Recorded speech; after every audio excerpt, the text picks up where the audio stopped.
With 50 plus years of combined produce, supply chain, entrepreneurial, and business experience, Craig Slade and Ed Bertad discuss the impacts of fresh produce on their lives and health. This podcast is a casual conversation between two friends just trying to get better. This is the Fresh CrEd. First of all, thanks again to the International Fresh Produce Association, Wholesale Ware, Sunfed, Full Tilt, IFPA. Again, thanks for your support. And I'll kick it over to you, Craig. What do you got? Well, thank you. What do I have? I mean, what do I have? So, number one, a dear friend of mine I talk with a lot, but a lot of you that are listening and watching this, a dear friend of yours, and we all know her as the queen of consulting in the fresh produce space, right? That's absolutely. In fact, we're thinking about getting her a crown. I think that would be appropriate. But no, this is Miss Julie Krivanek of Krivanek Consulting. She is the founder, VP of Sales, accountant, bottle washer, the full soup to nuts, right? You do it all? Is that correct? I'm it. Yeah? Yeah, I'm it. Yeah. And I have an assistant, Lori. All right. Who's worked for me all 32 years that I've been in business. 32? Yes. Nice. She takes calming pills. But yes, she's worked for me the whole time. Yeah, that's... So, and we've kind of, so a couple of things. So just so you know, the show, this conversation, this everything, this is kind of like us, if you can imagine we're on the phone just yucking it up. I'm good. Right? Yeah, and I've warned them, because they told me when I've had this live idea, every one of them across, no, we can't do it live, not with you. Saying that to me, not with, no, they said to me, and I'm like, what are you talking about? It's like, hey, man. There's still time to prove that point. Yeah, they're still holding out hope that but I've also warned them that you and I together could be super dangerous. Well, I look forward to that. Yeah, I do as well. Mason's wanted some controversy, so, we may stir it up. We may give Mason what he's been looking for, right? Mason, you want controversy? Well, he's... Yeah, well, I just spent a little bit of time on the showroom floor talking to your mystery guest. Oh, you did? You'll get some controversy. Not really, yeah. I'm not even sure I know who the mystery guest is. I swear I don't. You don't? I told him to pick somebody. Oh, you serious? Yeah. Oh, don't tell us. Yeah, don't tell us. Well, I probably wouldn't. I don't know. Anyways, this is great, Mason. Oh, so it's a mystery to you, too? Yeah. Mm-hmm. You guys run a tight ship. It didn't start out Are that you way. serious? No, It was very figurative at first. Okay, so let me just tell you, don't quit your day job. I mean, I appreciate what you're doing. You don't but think this is a good idea? Come on, Julie. Craig. Hey. There's nothing like... It's promising. There's but... nothing like setting sail and not knowing where the sails are at. That's the way we do this show every day. And you brought your child in. Well, these guys are actually pretty... They're the only savior, right? I just get on the boat. Hey, where are we leaving? And like, what? So, oh, my God. So, yes. But anyway, right. So you, queen of consulting here in fresh produce, how in the world? So did you grow up as a wee child there in Chicago, dreaming of a consulting job in the produce business? No? No.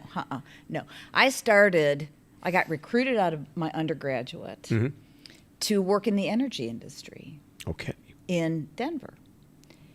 So off I went to work for what was then Standard Oil of Indiana. I'm familiar with Standard Oil. Which became the Amoco Corporation. And so I worked in oil and gas for 6 years.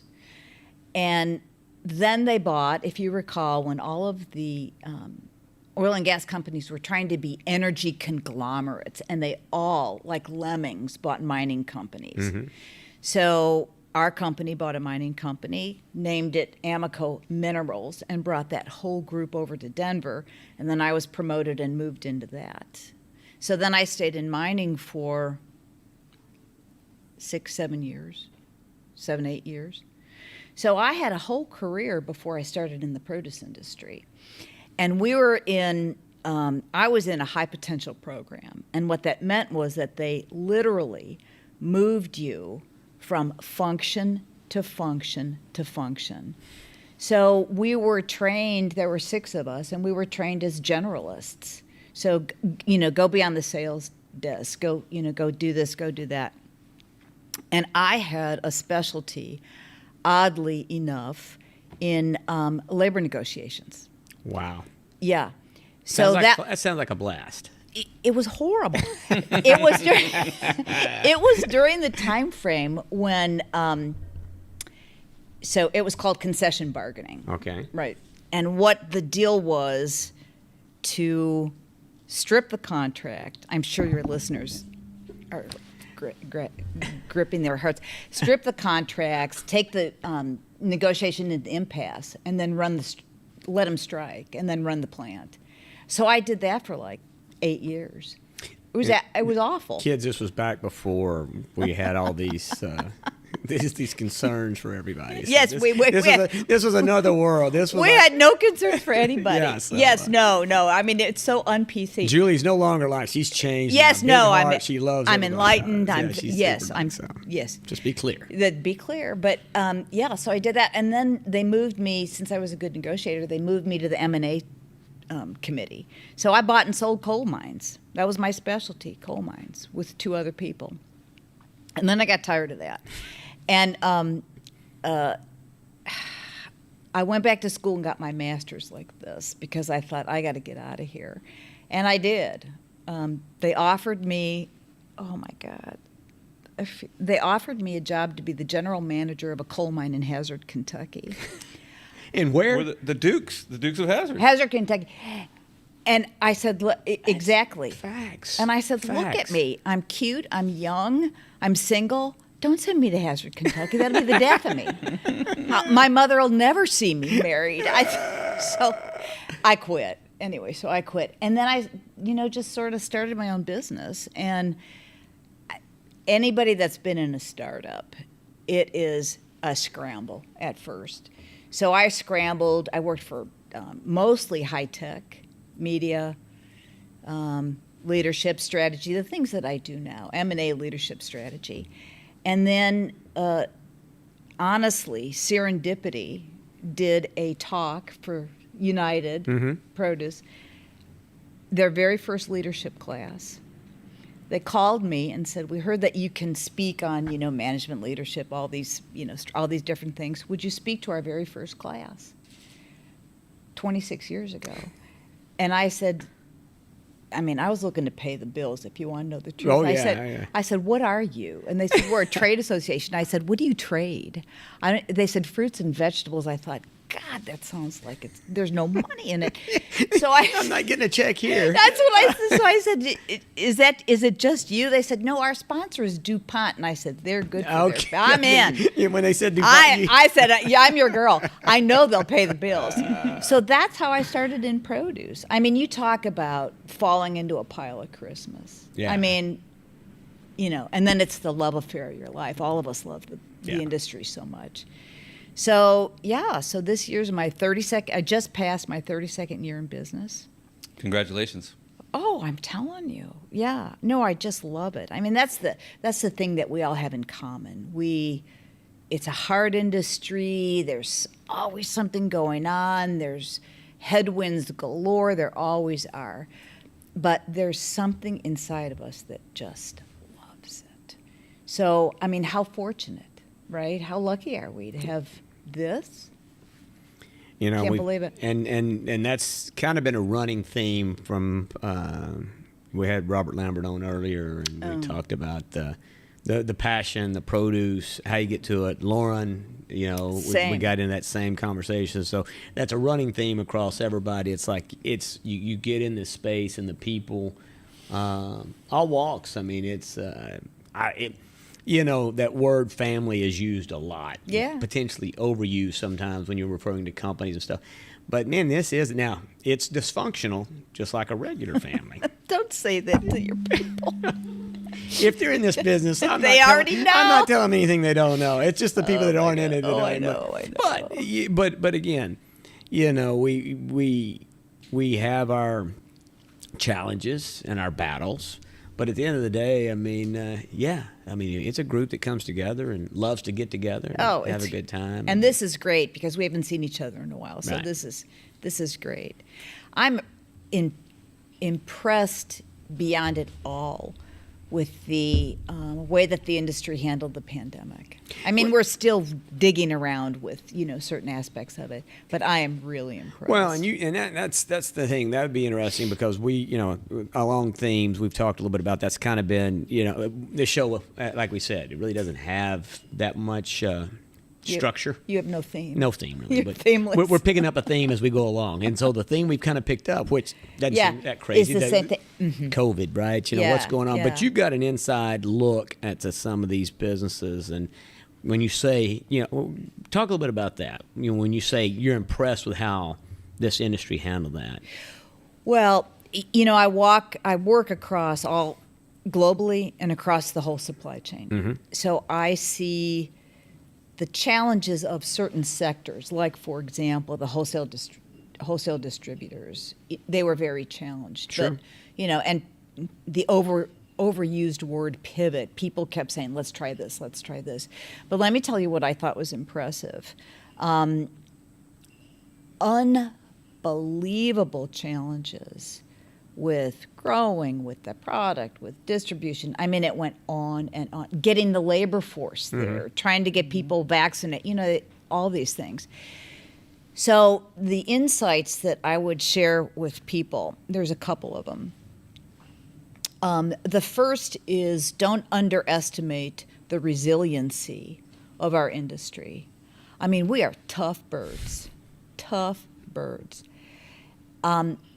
The thing that I also want to comment on is the speed at which we moved. Mm-hmm. I mean, we didn't have time to sit and think and sit in a boardroom and make decisions. We just moved and moved and moved. And I think that's a touchstone for, some companies that may be stuck in their own sort of analysis. It's like, just move. You've already done it. You're successful. Many say there is strength in numbers. What if there was a vast network that unites fresh produce and protein wholesalers, producers, and buyers while providing the necessary resources to grow and thrive as individuals? Welcome to Grub Market, an interconnected community of North American companies built to help solve the inefficiencies in the food supply chain. Their network of strategic businesses includes fresh food producers, wholesalers, retailers, staffing, logistics, and insurance companies, and of course, the technology built to power them all. These strong relationships have grown Grub Market into the largest farm-to-fork business in the world. Utilizing the cumulative knowledge base of its members, Grub Market created Wholesaleware, a technology platform that provides a chest of tools to optimize and drive individual business growth while offering a multitude of opportunities to exchange ideas, resources, operating practices, and innovative tech, benefiting all with minimal risk and maximum benefit. As the leading ERP software for fresh food, Wholesaleware is the total package, harnessing the latest technology to offer streamlined efficiency in a modern, cloud-based software solution specifically designed for fresh food businesses. The software team has analyzed the best practices and operating procedures across the industry, crafting a flexible and customizable software that meets the unique needs of produce and proteins. Sales teams can save time by putting orders in with just a few clicks from anywhere in the world, including from home. Buyers can place orders directly via our leading e-commerce platform, available both online and via our mobile apps for phones and tablets. These features allow both sales teams and purchasing teams to spend more time on the relationship and less on the paperwork. Wholesaleware even has dashboards that are purposefully designed by and built for operators in the industry, so you can get insights from live data without expensive customization. Additionally, Wholesaleware's price tools allow businesses to completely rethink the old way of phone calls and manual corrections. Instead, Wholesaleware customers leverage smarter, dynamic, and consistent pricing based on market costs and trends from the insights built right into the software at strategic locations.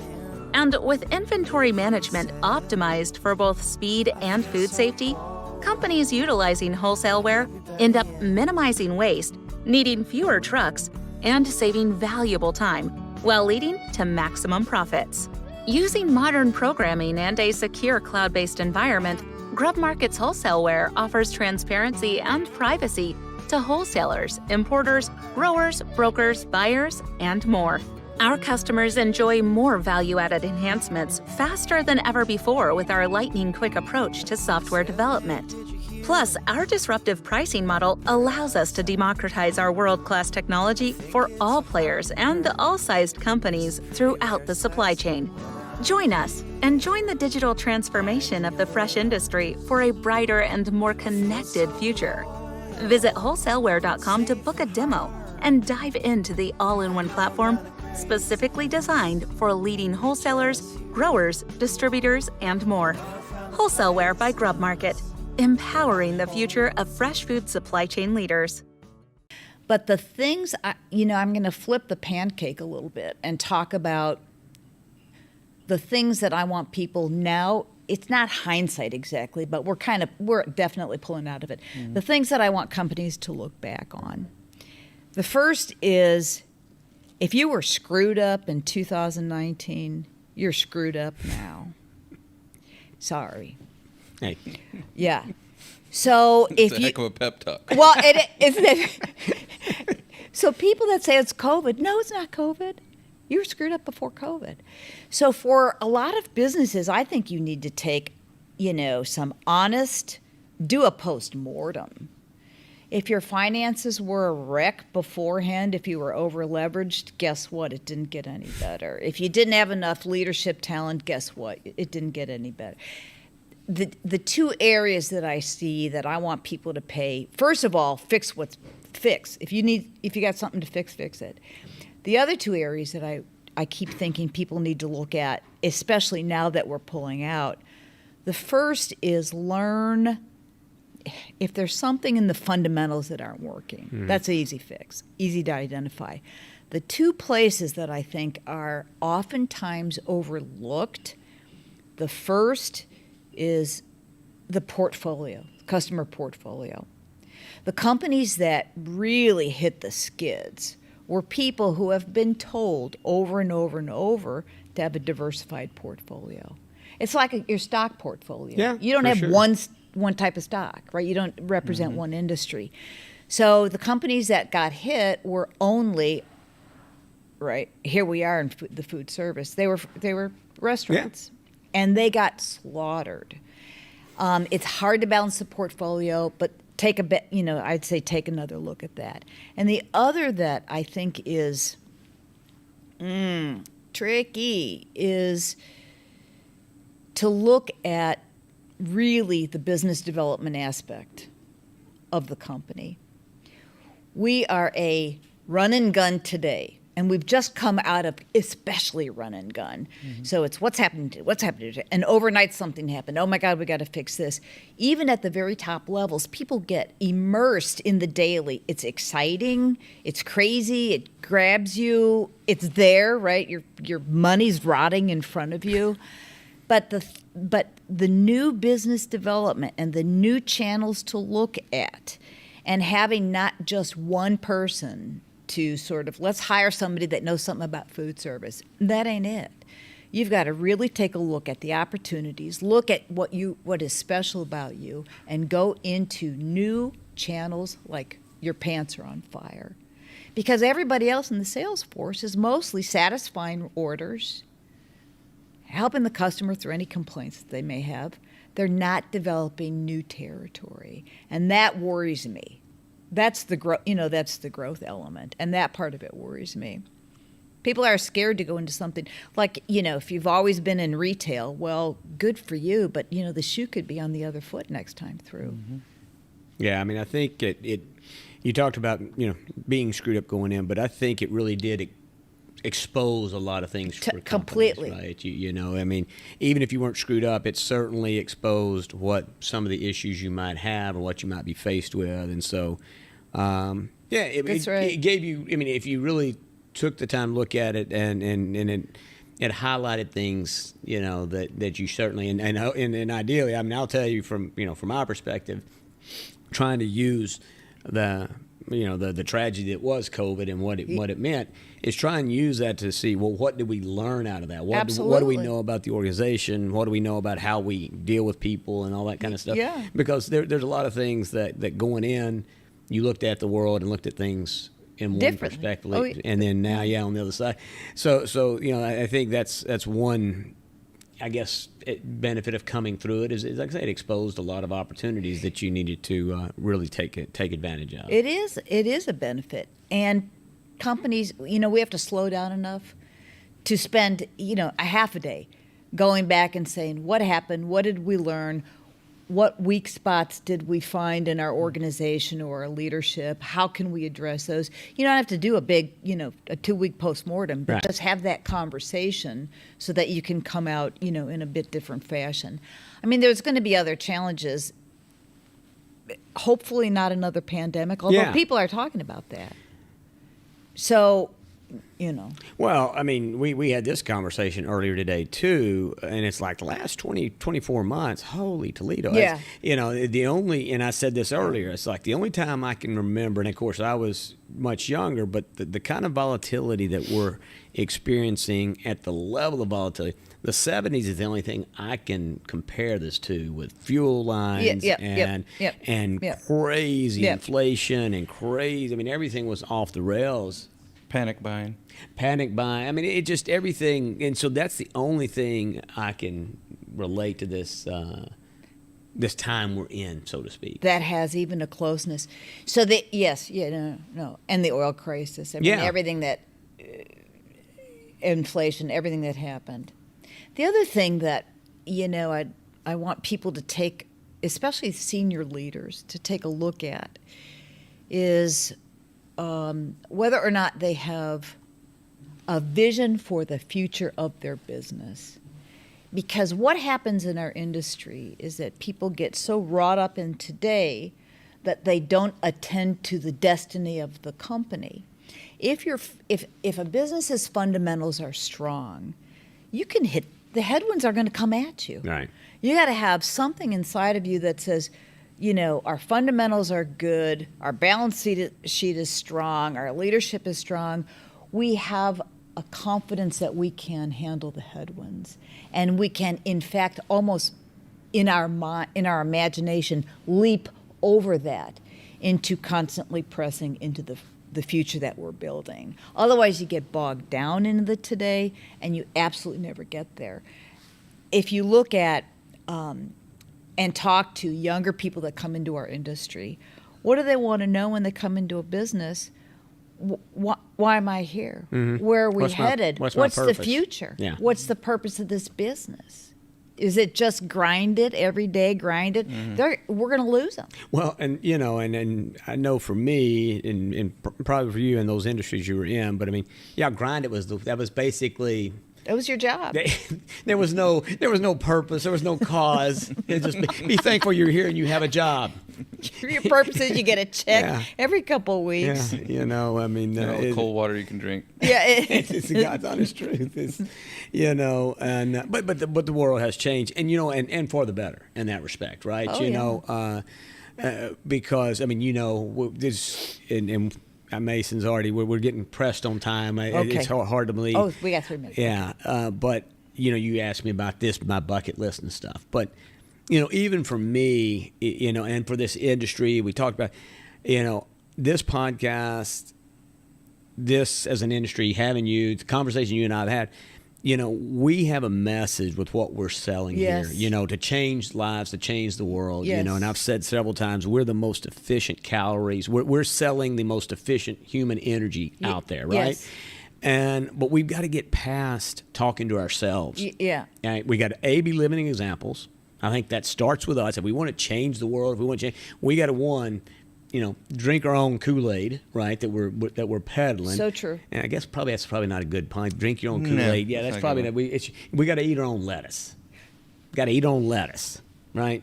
And then, but we got to push that out. We got to be living examples. But like with this pod and everything like that, it's so for me, it's what I hope to do, right? Is somehow get this thing pushed out to people in this business that are not able to come to this stuff, Right. and experience. Julie Krivanek, as so many of us have got to, as I went through the leadership program. But experience you, understand, hear you speak a little bit, but then pass that, the other folks, and then talk about, man, one, we're in a great industry, so come join us. It's a great place to build a career. Yes. And then also, It's a thing. It's a thing. It's a thing. Yeah, it's a thing in which people don't know. Okay, Yeah. a lot of my son's friends that are, it's like, What is this? produce.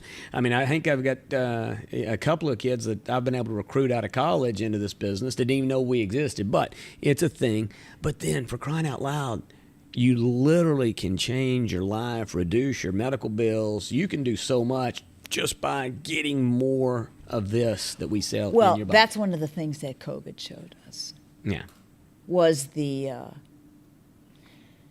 health or lack thereof. Yeah.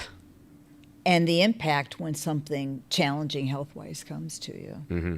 Well, one of the things I love is that the educator, the nutritionists in the K through 12 system Okay. are here. Uh-huh. You know, that serves two purposes, maybe more than that. One is get these kids eating produce early enough, right, that they understand it, used to it. And the other is it's another market channel. It's a whole market channel that we're not tapping, K through 12 and then college. So, you know, the more that we can not just sell into those channels, but educate and inspire For sure. and healthy living. I mean, it's beautiful. It is, and the time is beautiful with you. Yes. It's short, though, like all wonderful things. That flew by. Thank you for joining us, for sure. Oh, this is fun. Yeah, and well, it's We're gonna have to do a follow up. It's not going to be your last. We got a list. We have a I big think we're gonna be list. booked till Christmas. No, Julie, like I say, you've been a big part of my career. Like I say, met you in '99 through the leadership program. I'm thankful for United in my career, bar none. Best thing that I ever participated in terms of really the people I've met, the expansion. But yeah, no, you've been a big part from that day and for over the several years. I thank you very much. Thanks for taking this time. I know you're not always just like jumping at the opportunity to get behind a mic and jump on these shows. So I really do appreciate it for sure. Anytime. So. Anytime.